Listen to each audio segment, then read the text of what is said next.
Alright, I have a problem.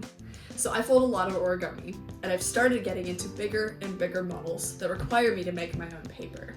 Problem is, it is really difficult to cut out perfect squares. However, I think I have an idea on how I can fix this. Let me pull up SolidWorks so I can show you. Oh, my name is Paige, by the way, and this is for Design for Manufacturing at Oregon State University. Here's my idea. I have a little metal box with 4 lasers on each side that are connected by a little sheet metal plate to a bolt. Because the plate can't rotate, when I turn the handle, it should lower and raise the lasers. In theory, if I calibrate it correctly, it should give me a perfect square every time, no matter how big the paper is. Now I just have to build it. I think I'm gonna start with the metal components first. I'm not bad with the mill, so that should be pretty straightforward. The sheet metal shell should also be pretty easy. I just have to be careful I get the punch aligned. I've been thinking a lot about the handle. I could just 3D print it, but I've also never tried epoxy before, so it'd be really cool if I could epoxy the bolt into the handle. I can't do this on my apartment though, so let's try somewhere else.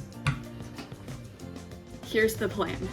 I have a 3D printed model of the handle that I'm going to use to make a silicone mold of.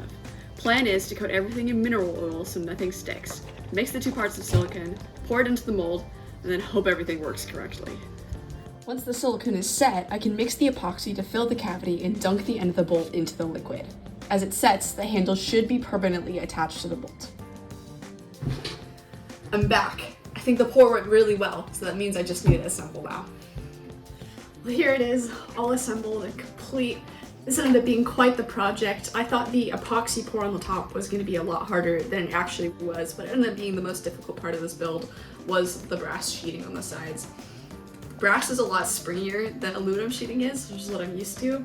So this actually ended up taking up a lot more of my time than I thought, and it ended up resulting in not being as accurate as I would have liked, which means the lasers don't move as I would have liked and are not super accurate.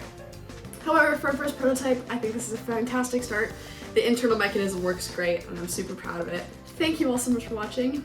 This is again Paige Kingsley for Design for Manufacturing at Oregon State University, and congratulations to everyone who passed. See ya.